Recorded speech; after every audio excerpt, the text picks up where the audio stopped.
Let's take a look at the upcoming schedule presented by Google Assistant. Sunday, NBA TV, where you need to be before and after Game 2.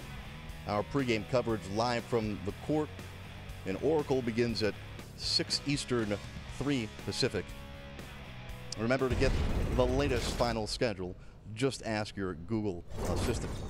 All right, guys, let's talk about one aspect that maybe gets overlooked in this, as you are now the mayor here saying hi to everybody who walks by. The president just walked in. I had to say hello to Bob Myers. I mean, he's letting us use his court, letting us be here. Yes. He acknowledged, so I had to give him some back. Well, not only does he have some dynamic scores on the outside, he's got some guys that inside that make things happen. Let's focus on what Cleveland's going to try and do with Tristan Thompson in Game 2, who was really totally ineffective in Game 1. Well, they have to figure out after the starting lineup when Steve Kerr and Mike Brown go that small lineup.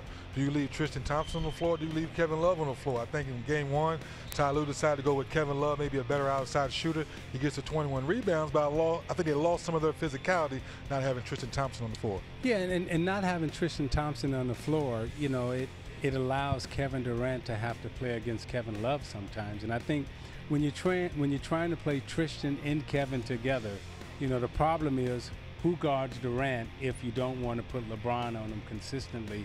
And when they do run pick and rolls or when they do screen down and they switch, you end up with Love or Tristan on Durant, and that's a big problem. Well, Tristan Thompson, maybe you don't see it in the box score, but had such a big imprint on the finals win last year.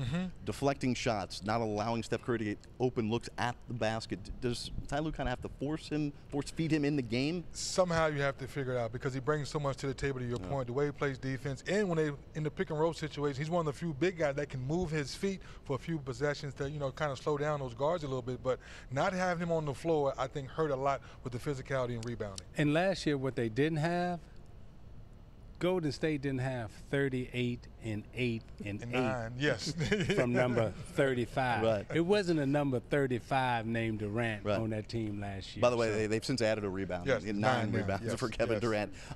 He's 7 feet, maybe a guy a little smaller than him, but a big for Golden State. JaVale McGee, did it not seem like he played 15 to 18 minutes when it was really only 5, the impact he had early? I thought when he came in, you know, his energy, his second attempts, you know, his offensive rebounding gave them a boost, and his scoring around the basket, even though it was 1 or 2 baskets, you know, his energy, his athleticism was really a big boost for Golden State at that particular period of time when he entered the basketball game. Remember, Draymond Green had just gotten 2 fouls. Iguodala had come in, and then Mike Brown knows exactly when to pick and choose the spots with JaVale McGee.